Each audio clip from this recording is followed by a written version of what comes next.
Welcome back to This Week in Film. It's the weekly podcast where we get together and talk about the movies we've seen over the past 7 days.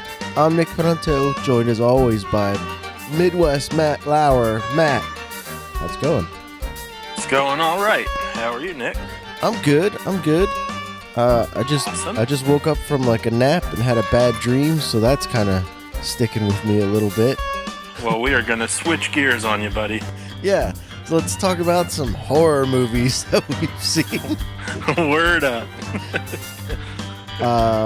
So I saw the movies Hereditary and Mandy this week, and I believe you saw The Predator. I did see The Predator, and I've got a few things to say about some previews and stuff, too. Oh, okay. As usual when I go to the theater. It's our continuing segment, Matt at the Movies. Preview Corner. Yeah. Or Matt versus Preview. Dawn of Preview.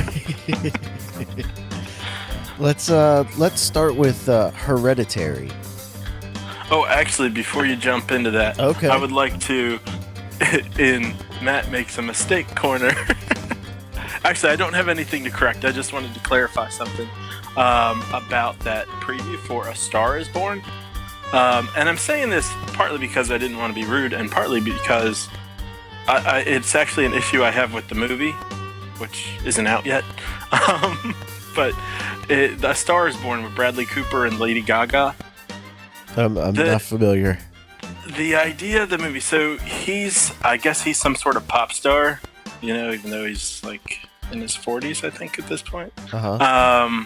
And I mean, not that pop stars don't age, but anyway, I don't know. He looks a little past his prime for a pop star.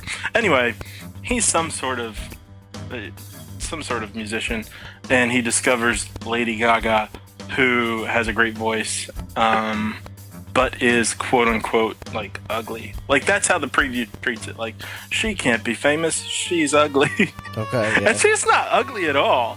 Like, I don't know, like, if you've seen Lady Gaga much, not wearing her like crazy outfits and stuff, but she's an attractive woman. So I don't know. I mean, she's not. I will admit, she's not like your stereotypical appearance of a pop star, but the preview just makes it seem like she's that kid from Mask, Rocky Dennis. Yeah. Rocky Dennis. Yeah, which, I mean, maybe, I don't know, there could be a sequel to that and he becomes a pop star too. But anyway, I just thought it was kind of strange, and when I had brought it up before, I was saying like, oh yeah, it's this movie where Lady Gaga is ugly, and I really don't think that's. I don't know. It seems strange. It seems like they I don't know. They should have involved some makeup or something to make her less attractive. To ugg her up a little bit. Well, I was sitting there watching the preview, going, "Man, this is a attractive woman who I've never seen before. Who is this?" And then when I realized it was Lady Gaga, I was like, "Oh." And when I realized they were trying to say that she's like unattractive, I was like, "Well, that clashes with the experience I just had discovering her in the preview." Anyway, so that's all. Well, let's hear some more about your movie theater adventures. Oh, okay, yeah, previews that I actually saw this week. Well, have you seen the preview for Aquaman? Yeah. Boy, that my opinion of Thor has changed as the character's gotten better, uh-huh. and the movies have gotten better throughout the MCU being developed. Yeah. But when Thor, I didn't even bother seeing the second Thor, but when I saw the first one, I was like, man, this just doesn't really do a lot. And Aquaman just like looks like a dumb, poorly CGI'd Thor wannabe, and that's no good. I read one comment that compared Aquaman to the new Black Panther. Or, I'm sorry, Aquaman to the Black Panther movie. And basically they're saying that, in Black Panther, how Killmonger is coming to Wakanda to take the throne. Yeah. That's what Aquaman is doing. Aquaman is Killmonger, because he's coming into something later, and he's like, I want my birthright. Well, then it looks even worse. Because, I mean, the movie has a 5% chance of being Thor, but it's got like a negative 100% chance of being Black Panther. You know, that's just setting the bar way too high. People give that second Thor movie a lot of crap, but I enjoyed it. I enjoyed it a lot. Oh, I enjoyed not watching it. Yeah, well, to each his own. I thought it was fine. It was boring, but it was. I'm not sure you know what you mean by fine. I was like, I like this. This pleases me. I like being bored. Boredom is pleasure. Yeah. You're at a weird age, Nick. Yeah. Where boredom is pleasure. I will sit here and enjoy the nothing. Let's see. What else did I see? Preview for Halloween. Oh, that looks kind of good. I am hesitant to say that because there's only been 2 good Halloween while movies. I was watching it. Yeah, I guess so. I mean, that did you see the Rob Zombie? Hell no. One. The Rob Zombie one's not terrible. I mean, this isn't like a ringing endorsement, but it wasn't exactly bad. So I don't know. It's probably worth seeing at some point if you haven't. But this one actually, like, as I was watching, I was waiting for it to get really stupid. What? Something in the connection with the phone just like exploded in my ears. It scared the crap out of me. Still in that dream mode, huh? I'm still thinking about it, yeah. The thing that I woke back to my dream, the thing that I woke up to is someone creepily saying, "Wait until you turn the power on. Wait until you turn the power on." and then like a song? No, like they're just singing it in a sing-songy kind of way. And then like whatever feedback just happened, it sounded like the power turning on to something. and that was Nick's Nightmare Corner. The show has a lot of corners. So many corners. The show's a dodecahedron. Whoa, that's a lot of hedrons. Yeah, dodeca. Well, is that the end of Nightmare Corner? For now. Okay. So Halloween does look pretty good. It's got Jamie Lee Curtis in it. Mm-hmm. Who I don't know how to say this because I don't dislike Jamie Lee Curtis, but I was surprised by how excited I was to see her in it. Like, her face showed up on the screen, and I was like, "Yeah, Jamie Lee Curtis!" And I was like, "Wow, I didn't even know I was a fan." So, do you know? Is this a sequel or is this like another restart? Because remember Halloween H2O? No. Which was a pretty good one. I know it existed, but I don't remember the movie. I liked that one. She was like the star of that one, and then they made a sequel to that, and then she died in the sequel, like right away. Like at the beginning of the movie, they just kill her off. Yeah, I Spoiler alert. think this for whichever Halloween is after H2O. I don't know. Maybe. Well, she wasn't aged in that then, right? I mean, it's like going back probably 15 years now, but they didn't do anything to make her look older than she actually was. No. Okay, so in this one, she looks her age. So I guess they must be pretending that one didn't exist. Mm-hmm. But it's not a reboot. It seems pretty clear from the preview that like she's dealt with him before, and she's trying to. I think it's her daughter. It looked like she's trying to protect her daughter and kind of convince her daughter to protect herself. And her daughter's like, "You're crazy, Mom." It's kind of like Terminator 2, where the kid's like, "Yeah, my mom's nuts. She thinks there are robots trying to kill us." Right. And then, he's like, "Oh, crap, a killer robot that I recognize somehow." Anyway, so this looks pretty good. And I just got to say, in the preview, that aside from seeing Jamie Lee Curtis's face and getting excited about that, damn, that's a good theme song, I guess is a theme song. Well, it's good theme music. Yeah, it's just so effective. Yeah, John Carpenter is great. Yeah, Yeah, John Carpenter, he should do more music stuff. I think he does all the music for his movies. I think he does at least pretty regularly. Mm-hmm. So props to him.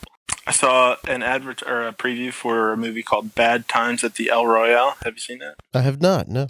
Oh man, who's in this?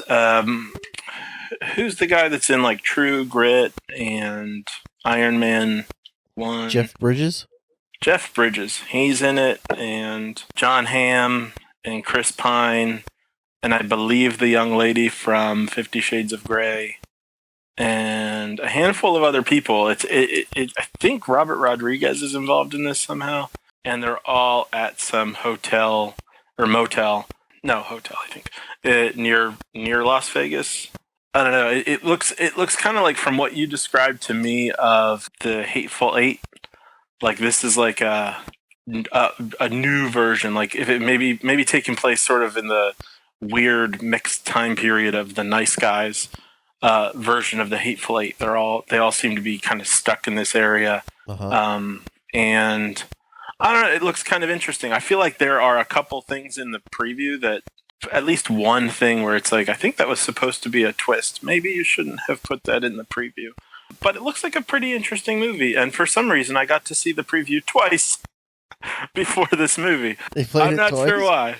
Yeah, I was like, oh, okay, there's the El Royale thing. And then I saw a preview for Venom, and then another preview for the El Royale again. The same preview, not a different one. And so then there's that. I can revisit Venom, where I noticed this time, man, they have Tom Hardy sounding really young. And it was kind of interesting because I was like, the way he's talking, kind of like baffled by himself and his experience, reminds me of somebody, some character. And then I realized it was Peter Parker. And I was like, oh, hey, wait a minute. Those things are linked. And yet, Spider-Man is not going to be in this movie. But I thought that was kind of interesting, that there may, I don't know, maybe that's intentional. There's some sort of like him discovering his venomness is a bit like, Spider-Man discovering his spider powers. It's too bad Venom looks like a garbage bag. With teeth. But I don't know. I'm pretty convinced it's going to be a terrible movie, but I'm actually kind of looking forward to when it comes out in like 2 weeks. Oh, does it come out that soon? I think it's October 4th. Oh, wow. Okay. Yeah. And one last preview here. I saw a preview for Alita Battle Angel. Have you seen that? I saw a preview for that a few months ago. Yeah. It's odd looking. It is. It's like partially animated. Like there's a young lady who's clearly some sort of robot person, and they've animated her a little bit so that her eyes are like extra big. Yeah. And I had seen a preview for it a while back myself, and I don't know, that one's starting to get under my skin, starting to get kind of like, oh, I'm curious about that. So that is Preview Corner. Okay, so Nick, what did you see? Well, this week I watched 2 movies. Oh, that's right. And I watched, geez, I can't remember what I watched. You watched Hereditary and something. That's right. I watched Hereditary and Mandy. I guess we'll talk about Hereditary last, since we've both seen it. Oh, sounds good. Let's start with Mandy. I've never heard of Mandy. What is that? Mandy is a movie directed by Panos Cosmatos, which sounds like a spell. It does. It's from 2018. It stars Nicolas Cage. It is not good. Who would have guessed that? Yeah, but it's interesting. It's very difficult to explain this movie. So like Nicolas Cage starts off, he's like a lumberjack out in the woods. That's believable. Yeah. See, this is so difficult to try to explain this movie. Let me just read the IMDb description for it. So like it's set in the primal wilderness of 1983, where Red Miller, who's Nicolas Cage, is a broken and haunted man, and he hunts an unhinged religious sect who slaughtered the love of his life. This is a movie that takes place in 1983. I will give it some credit that it looks like it was made in 1983, like the film grain. It looks like it's from 1983. It looks Got the right aesthetics. the right aesthetics. This movie I did not like. I did not care for it. But So is Mandy his daughter's name? Mandy is his wife. Oh. This movie is way too long. It's like just over 2 hours long.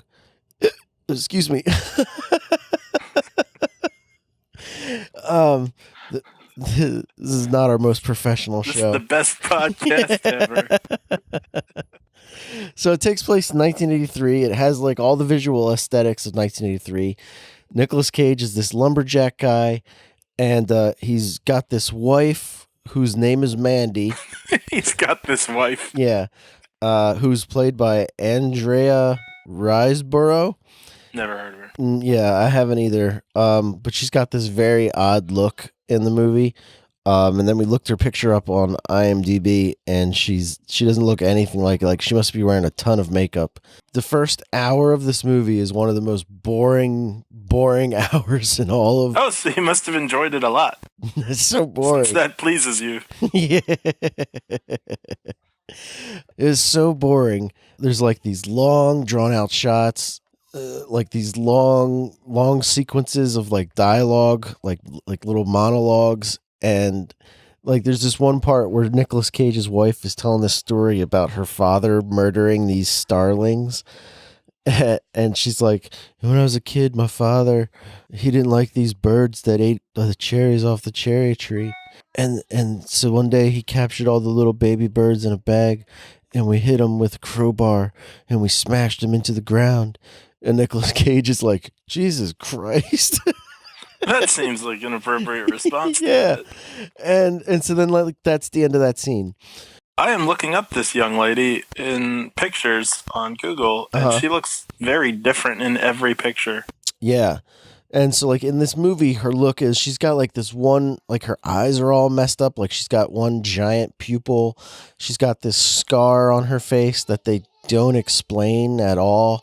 Anyway, the first half of this movie is basically like these long drawn out sequences of just like living in 1983 in the woods.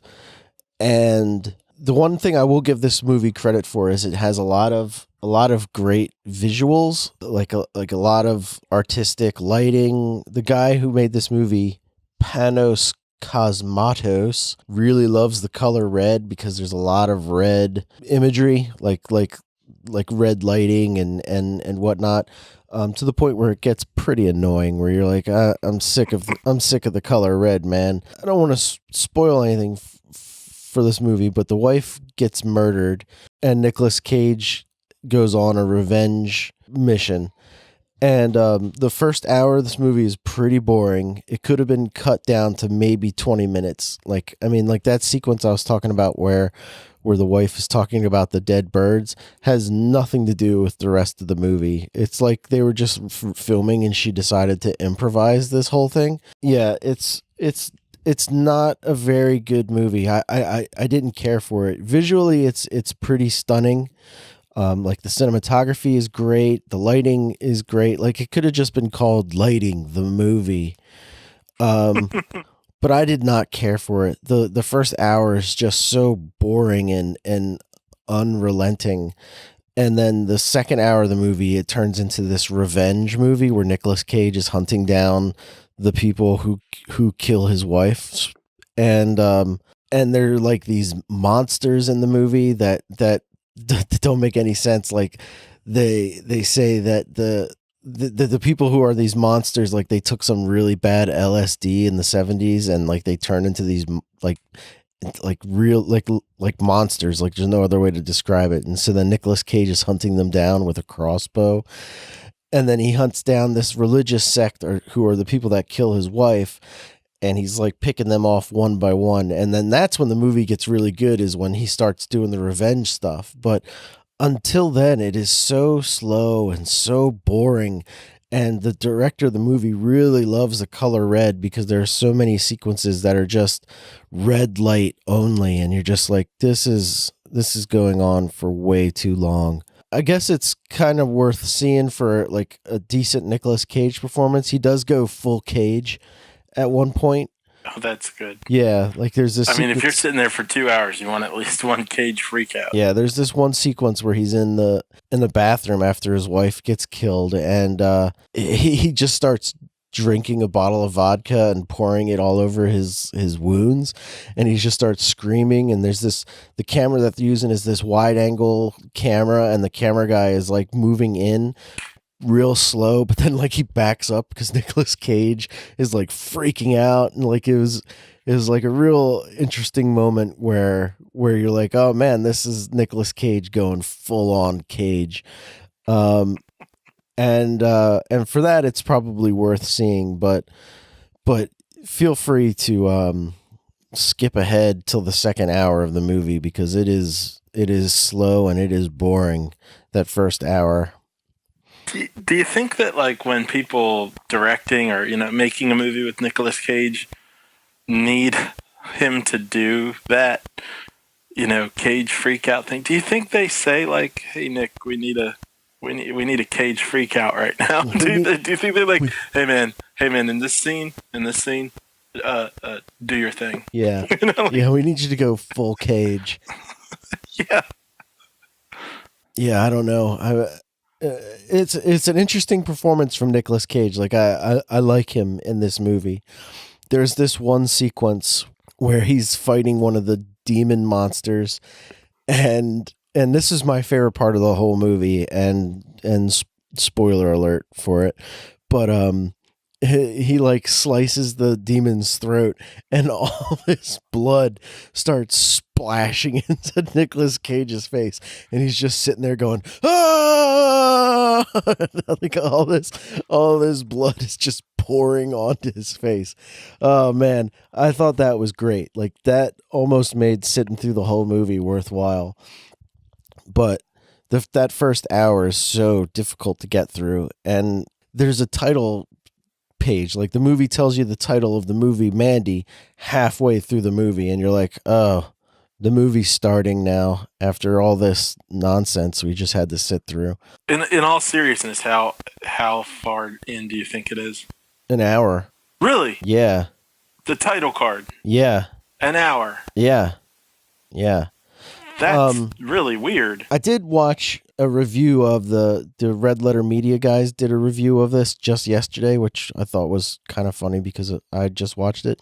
They were talking about this movie, and they both really enjoyed it, which I didn't really care for. If you don't know who Red Letter Media is, they're on YouTube. They're very entertaining YouTubers.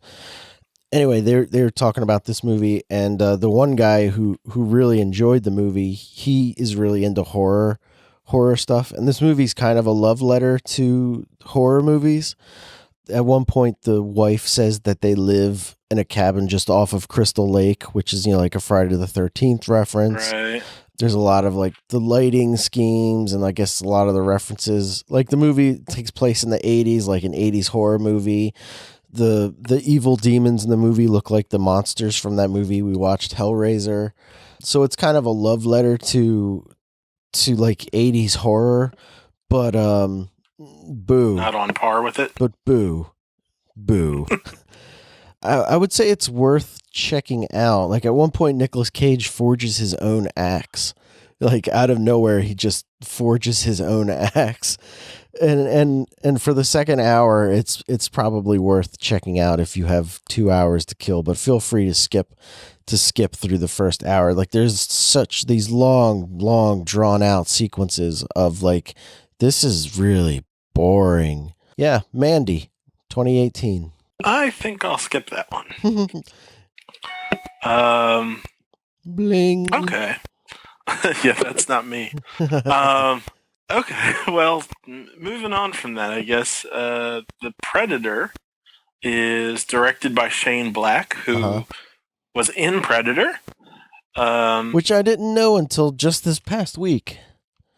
Yeah, he was the guy that's making right? all the P-word jokes. Yeah. Podernfamily? Exactly. Oh, by the way, in our last episode, I think the words you were looking for was tenuously. Yes, you're right. Yeah. Yeah, you're right. What word did I create? Although soon there will be trepidarily in the in the dictionary. Yeah. After we did the show, I was listening to it. I was like, tenuous. That's the word. Tenuous. Although I like trepidariously. Well, I think you were looking for tenuous, but your mind was pulling for trepidatious, and so you ended up with trepidarily. Yeah. So anyway, Shane Black has done some cool movies. He did Kiss Kiss Bang Bang and The Nice Guys. Mm-hmm.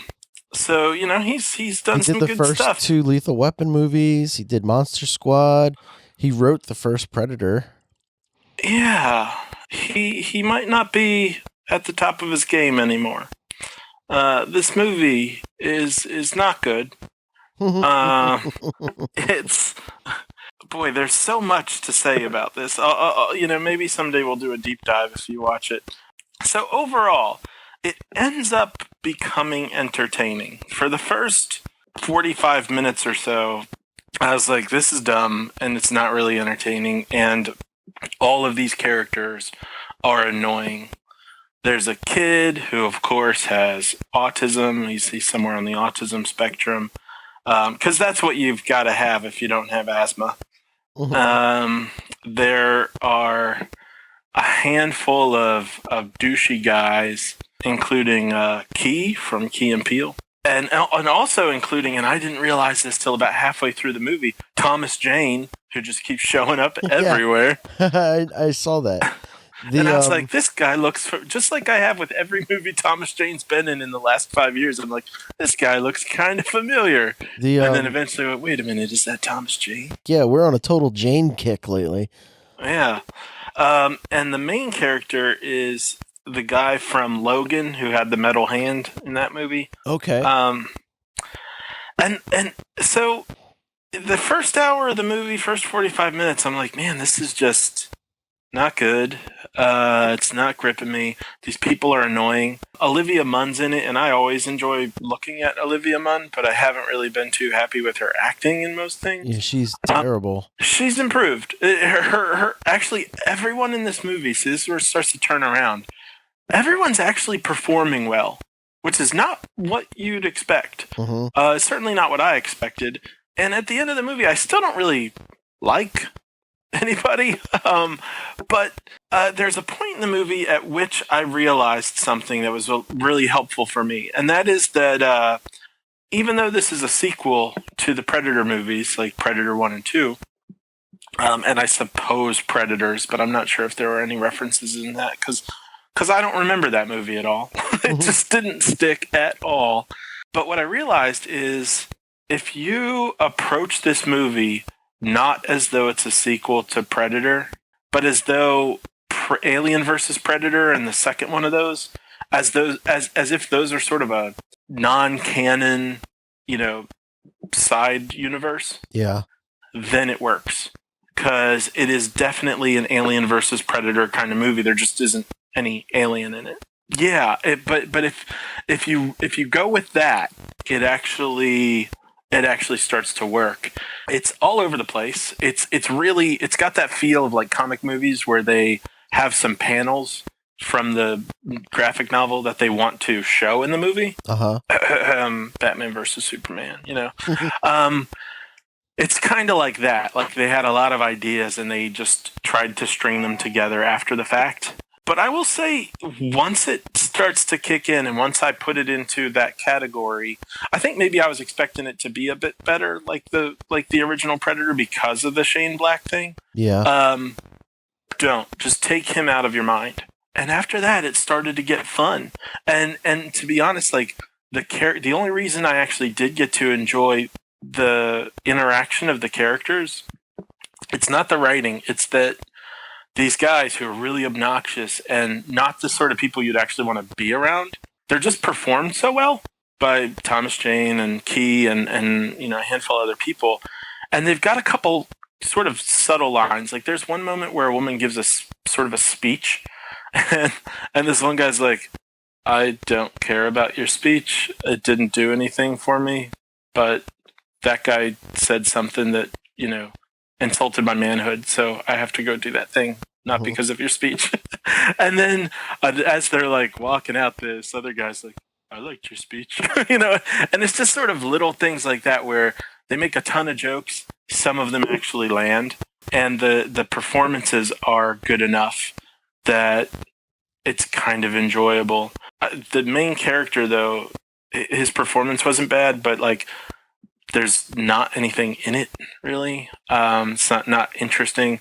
Olivia Munn actually is acting well, but her character, like the lines that she's got, the way she's been written is like all over the place too. Like she kind of joins this ragtag band of mentally unhealthy tough guys. She basically is like, you guys are freaking me out. And then 2 seconds later, she's like, all right, I'm on your team. Like literally, I think she says, all right, I'm in. Really? Okay. It's dumb. And as they introduce these guys, this is probably like the lowest part of the movie is as they introduce the guys, it's like, this is Nick. Here's his quality. Here's his quirk. He's got a podcast about where we casually talk about movies. This is Matt. He's afraid of Muppets. This is this guy. and they just kind of list like what it's this dumb sort of introduction thing. But if you roll with dumb, you might enjoy it. Somehow, in spite of it being pretty gory, it actually feels like a PG-13 movie. I don't know how that's possible, but it is. Okay. And the plot of the movie, if there is one, I won't quote unquote spoil how it all gets explained more towards the end. But basically, you're watching a predator look for his toys. He's like, I want my helmet back. And so you're watching that for like an hour and 15 minutes, and then it turns into some other stuff. And I've heard that the last 30 or 20 or 30 minutes of the movie were completely rewritten. Uh-huh. And the movie definitely has the feel of like, Fox doing its thing of like telling people what to put in the movie. Yeah, that's what I also heard. But from what I heard of the original script and the last 20 to 30 minutes, if they were the ones that decided to take it in the direction they took it in, it's still bad and dumb, and it still feels that way. But if it had been what it originally was, and what they actually shot, apparently they like shot a whole half hour of the movie that's not in it.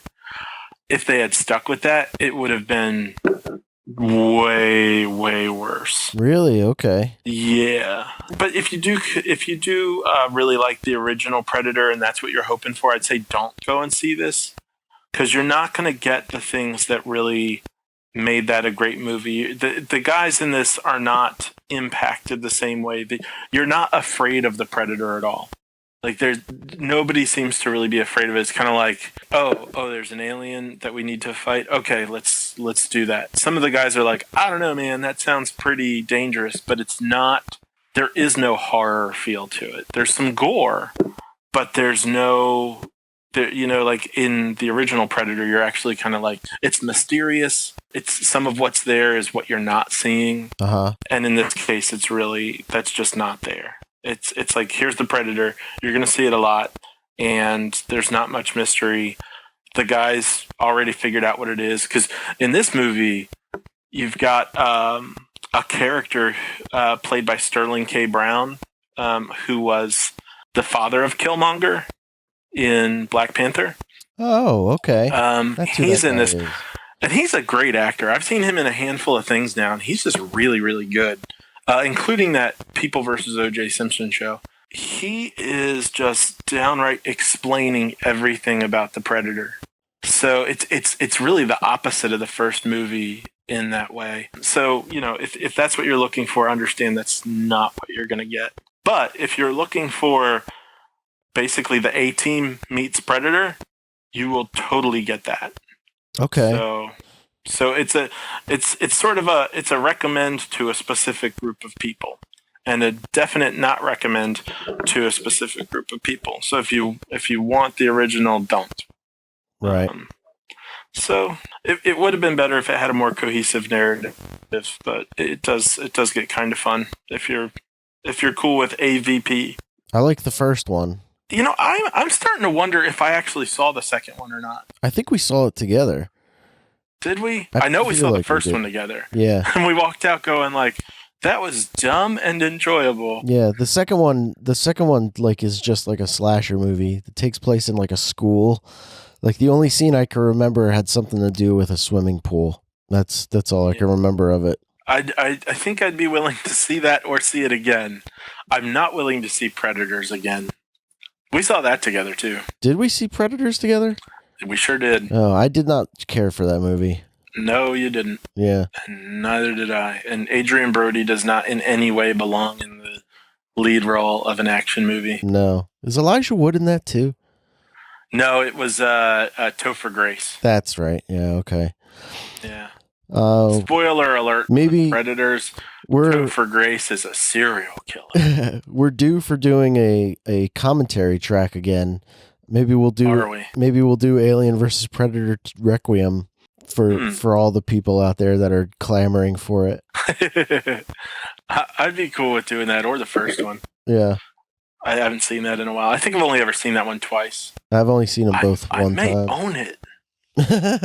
I might own that movie on DVD or Blu-ray or whatever. So anyway, yeah, go ahead. No, is that all you have? I think so. Yeah, I mean, I had a lot more comments and notes and stuff, but really, as far as just a review goes, that's probably the best. I don't really want to see it again, but if it were something that we did a deep dive on, I feel like we'd have a lot to say. Okay. I do know, like from what I heard about the movie, that Fox was pretty heavy-handed with the third act of the movie. Like Shane Black was like, fine, you just want a generic horror movie? Here you go. Here's horror action. Which is why, like, the third act of the movie, from what I hear, is like, here you go. This is what you wanted. Yeah, and it does feel that way. Like I said, it's pretty underwhelming. But the alternative, from what I heard, is that the Predators would be driving around in Humvees. Yeah, that's what I heard too. Is that they joined forces with the army guys. Yeah, which reminds me of the lost footage or the lost movie of Jurassic Park 4 with the human dinosaur hybrids that fight terrorism, which is a movie I still want to see. I still just want to see a regular old people end up on the island because their boat crashes Jurassic Park. I feel like that would be good. But anyway. They did that. It was Jurassic Park 3. No. Remember the kid? He collects T-Rex pee. Yeah, no. That was our last commentary track, ladies and gentlemen. Go back and check out This Week in Film 70-something for Jurassic Park 3 commentary track.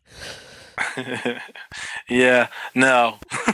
No, I mean, yes, listeners, go ahead and do that. But no, I mean, like, like people on a cruise ship or something, bad weather, and then they land on the island, and they don't know it's dinosaurs.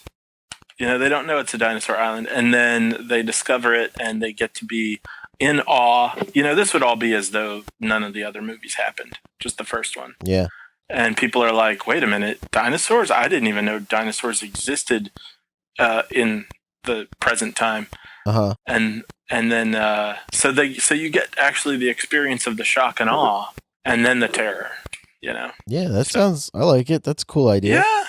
Yeah, that's instead what we have is Jurassic Park, and then like 4 movies where the military wants to get their hands on dinosaurs, and they come to the mainland and chase people around. But anyway. I almost watched the Fallen Kingdom movie this week, but instead I decided to watch Mandy. God.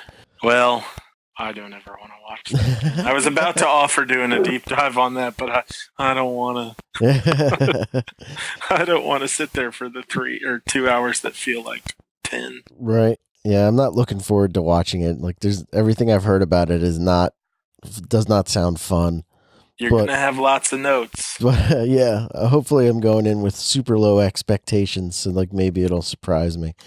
So try to lower them further. All right, so then Hereditary. That brings us to the blue chip of the night, Hereditary. So spoiler alert for this movie if you haven't seen it. I would recommend watching it. It was intense. Yeah, watch it if you got like an iron stomach. Yeah. So Hereditary is a story. Here, I'll just read the IMDb description of it. After the family matriarch passes away, a grieving family is haunted by tragic and disturbing occurrences and begins to unravel dark secrets. Now, that's not necessarily true. So like the movie starts out with the death of Tony Collette and Gabriel Byrne are the mom and dad in this movie. And Tony Collette's mother dies, and the movie starts at the funeral for her, and the mother's like, my mom was not an easy woman to get along with, and then you find out later that she had like a terrible relationship with her mother, like she had a restraining order against her at one point after her son was born, and blah blah blah. But then after she had her daughter, she kind of reconnected with her mom, and whatever, her mom was like a crazy lady that she just didn't care for.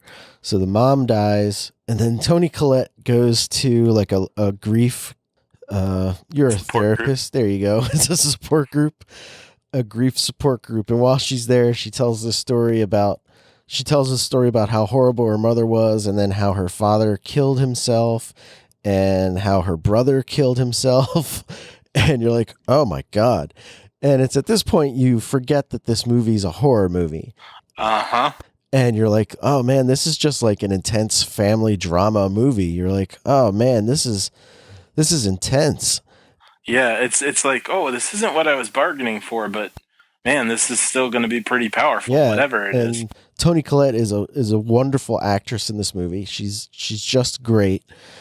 And so she like tells this story to the support group of how horrible her family is, and everyone in the support group is just staring at her like, holy crap. Yeah. They're like, we've heard some stories before, but fuck, we weren't prepared for this. And so then the movie continues from there. So from this point on, we're going to get into spoilers because Matt and I have both seen it. So if you haven't seen Hereditary, you should watch it. If you do have a strong stomach and you are planning to see it, I would say watch it before you listen to the rest of this. Yeah. So the next thing that really happens in the movie is the son, who is in high school, wants to go to this party, and he has a sister who is younger sister. She's a younger sister. She's like maybe 13 and he's like 16. Yeah, I'd say that's right. And he wants to go to this party, and the sister has some mental issues. Like, I guess she's like autistic or something. Yeah, I think what they're implying there is that she's on the spectrum too. And she does like this weird tongue click thing every so often. Yeah, exactly. And that's very important to remember, is that she does the tongue click thing. She does drawings and whatnot, and she cuts off birds' heads. Yeah, and she's just kind of an odd bird. Oh, she also has a severe allergy to nuts, even though they don't bring an EpiPen with them anywhere that they go. Yeah. Yeah, that's true. Yeah. So the son goes to this party where they're making cake for some reason.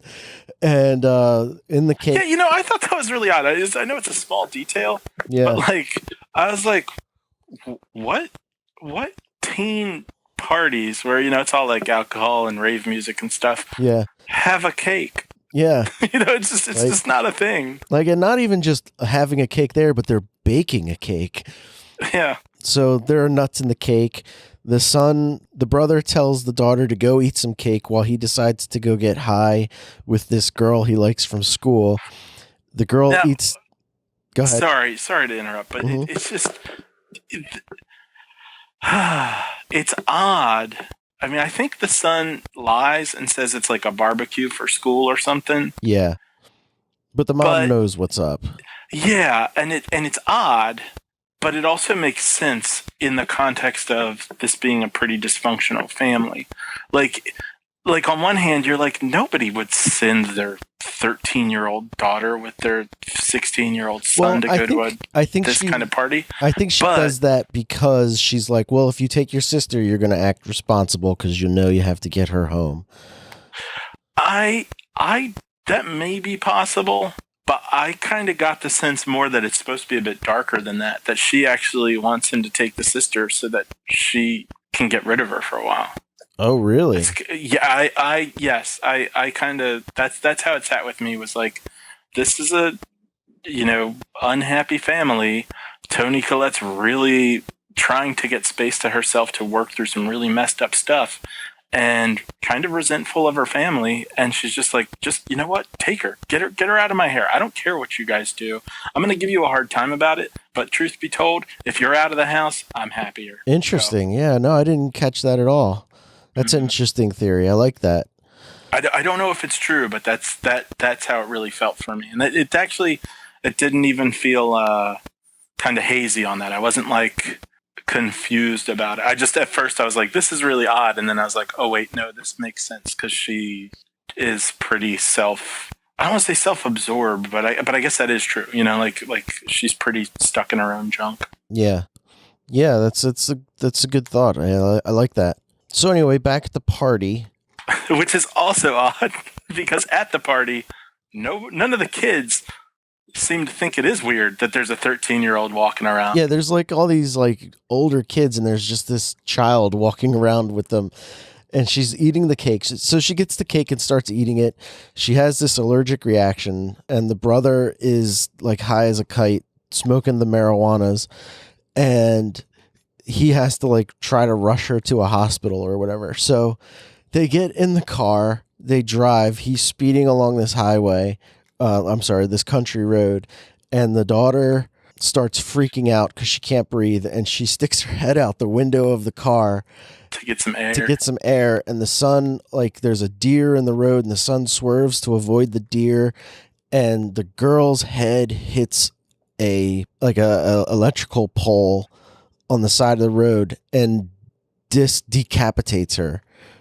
And the son slams on the brakes and just stares at the camera for like 3 minutes. It's this long, uncomfortable shot of this kid just staring ahead, not wanting to look in the rearview mirror to see the headless body of his sister. Okay, and the way you're describing it right now is exactly right.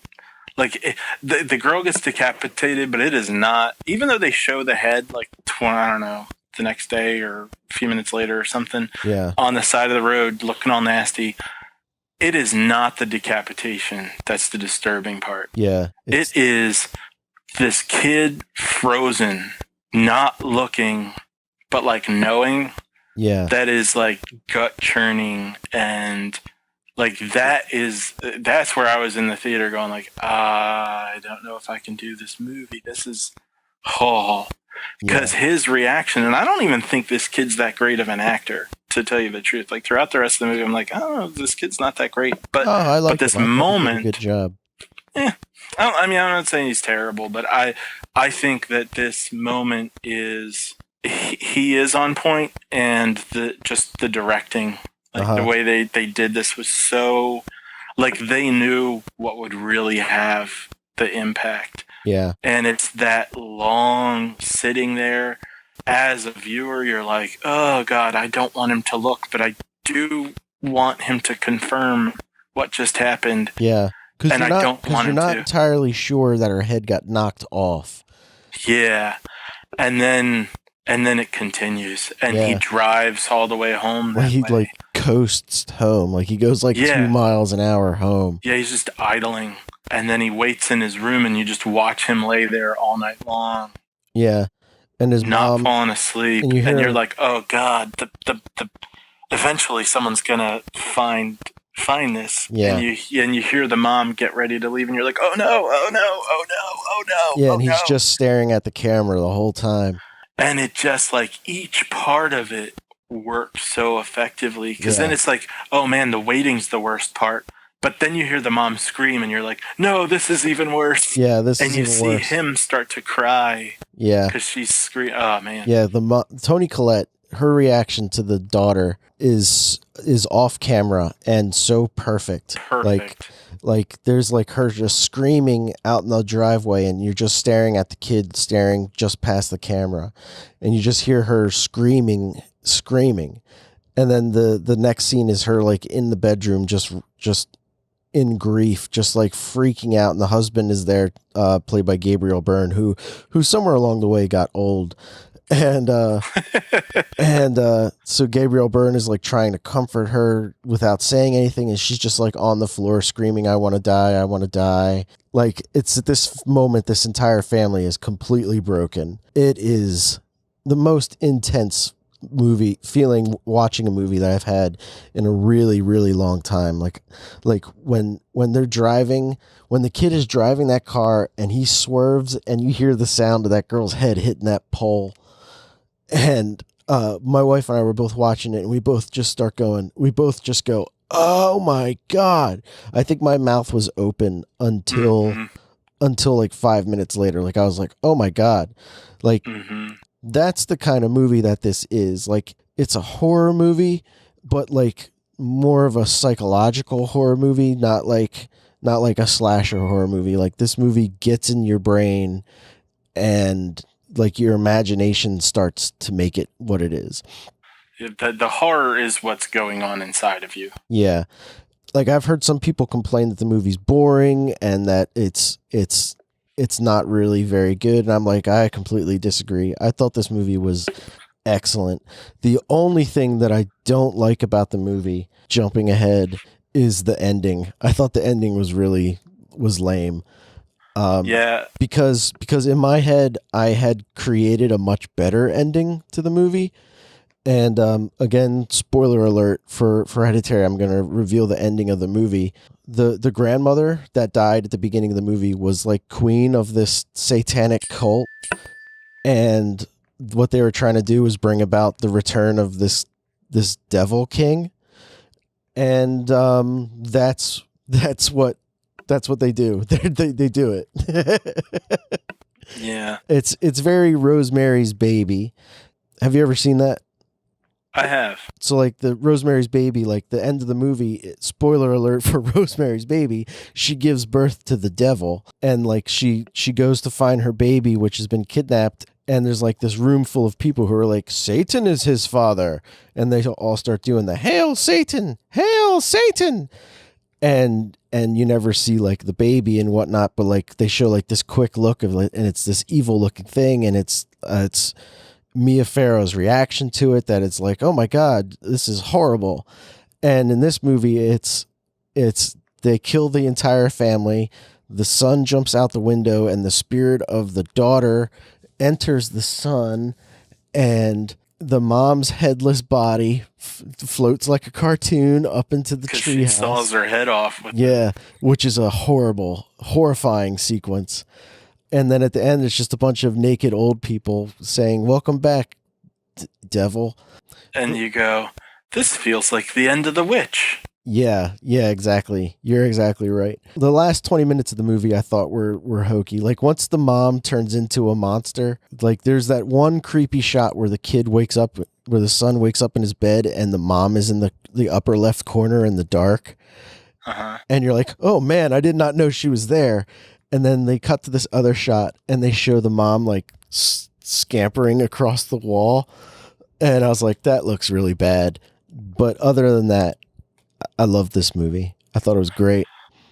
Yeah, I thought I'll say this because I agree with pretty much everything you said. But I don't want to say that it's necessarily a bad thing. I'd say this movie wouldn't be very good if it weren't for that scene where the kid drives home, after his sister's head's cut off. I don't know if that's fair, though. I don't know that that's completely true. It just wouldn't be what it is. That a lot of the tone that the movie rides on throughout comes from that scene. And I think that's okay. But it does feel like a bit of a letdown when the tone changes as much as it does and as abruptly as it does. Yeah. Because I feel like kind of like The Witch, where I'm like, well, the ending just kind of came out of nowhere. It was like, by the way, this movie's over. You're like, wait, what? And this feels a bit similar. There's this very slow development, and it's a really good pace. It's a slow pace, but it's a really good pace throughout the movie. And then in the last, like you said, like 20 minutes, it's like, all of a sudden what seemed like a B plot becomes the main plot. And Toni Collette's character sort of, I mean, she doesn't vanish, but her ending is so abrupt that it sort of doesn't work for me. I don't mind that you find out that, okay, the reason this is all happening is actually about the son. That's not inherently a bad thing, but it's so much of the movie's been about Toni Collette and gone at that pace, and the switch happens. It's not like a twist that brings everything together. It feels more like the movie's just taken a left turn. So I feel like if that were more gradual, if there were a bit more to start to kind of introduce the idea, or at least somehow subtly take you in the direction of, this isn't all about her. Maybe there's something else going on here. I think they do a little bit, but it just isn't enough for it not to feel like a bit of a cheat at the very end. I think one of the things that kind of bothers me about the end of the movie that I don't like is that I came up with a better ending on my own. Like while you're watching this movie, what you're trying to figure out is whether or not Toni Collette is losing her mind. And like the stuff that she says in that one session with the grief support group is that her father had like some sort of mental disorder, her brother had a mental disorder, and her mom was messed up. And the title of the movie is Hereditary, which means it's passed down. And so you're like, oh, Toni Collette must be losing her mind. And like all this stuff is in her head. And then this supernatural stuff starts happening and you're like, oh, maybe it's not all in her head. Like maybe she's not really losing her mind. The husband is trying to be supportive, and then eventually he just has had it with her where he's like, I can't do this anymore. And you're like, yeah, I'm kind of on board with Gabriel Byrne here. And then she throws like the notebook into the fire and Gabriel Byrne lights on fire, which was hysterical. And and even in that moment, you're like, is he actually on fire, or is this all in her mind? Like, is everything we're watching actually happen? Because there are sequences, like there's that one sequence where she's talking to her son, and like while she's talking to him, they're both getting more covered in wet, like they're just covered in this fluid, and you're like, wait, are they getting wet? And then like she's talking and she lights this match, which is an echo of a story that she tells where she like used to sleepwalk, and she covered her and her son with flammable kerosene or flammable liquid or what, paint thinner. Oh yeah. And so like it's like an echo of that, and you're like, is this really happening? And then she wakes up and you're like, oh, this was all a dream. And you're like, is anything that's happening in this movie really happening? And the very end of the movie is no, it was all ghosts. It was all ghost and demons and devil worship. And you're like, oh, that's kind of a letdown. Well, I mean, it's something that like the demon thing had inhabited her mother's body, and then I guess it was possessing the daughter or trying to get into the daughter's body or something. Well, the grandmother was priming the grandmother was priming the granddaughter, but she needed a man. Yeah, and then it was like, oh well, but it turns out you need a male, so that's why this is actually all about the son. Yeah, and I don't know. That doesn't. I wouldn't mind if it was still like, no, this isn't all in her head, but for it to be really about him and not more like at the end, it's kind of like, well, we've had Toni Collette involved in everything so far. But this movie actually, with the plot as it turns out to be, could have happened without her. Yeah. That's kind of the problem I have. So I'm like, it could have been more about her, and eventually she just embraces it and gives in and takes the kid with her. Yeah. But instead, she just if it wanted to be about him, by something. Yeah. Or if it was going to be about him to have done that. Yeah. A little bit better, to bring that in a way that feels a bit more organic and less like we red herringed you the whole time. There's the sequence that really kind of drove me nuts was like the son wakes up after smashing his face into the desk, which I thought was really effective. He like wakes up and his nose is all broken, and he like goes downstairs and finds his dad is all dead, and he's like, oh man. And then like his mom, who's been like climbing on the walls, is like chasing him, he decides the best place to hide is upstairs in the attic. And I'm like, oh, come on. Nobody would hide in the attic. And he's up there and he finds like the naked men. But yeah, it's a movie. It sticks with you. It is a psychological horror movie, and I highly recommend checking it out. Hereditary. Yeah. Yeah, I would recommend it too. So I guess that's going to do it for the show this week, Matt. Anything to plug or mention? Yeah, actually, I've been listening to a show called Case Files. Lately, it's a podcast. I don't know anybody involved in it or anything like that, but it's. I've been looking for a long time a show along the lines of the old American Justice show on A&E. Uh-huh.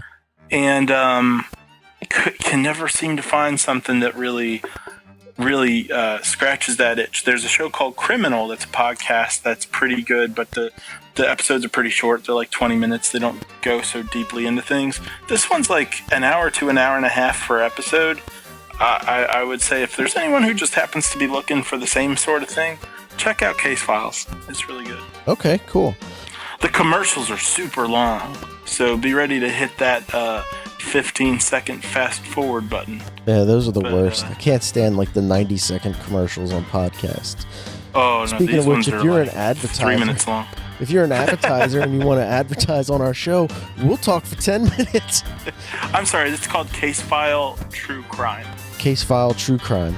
Okay, it's cool. Based on your recommendation, I've been listening to the We Hate Movies podcast, and they're very entertaining. So check out We Hate Movies. They're a lot of fun to listen to. But I guess if that's the end of the reel, we'll see you next week in film. See you then.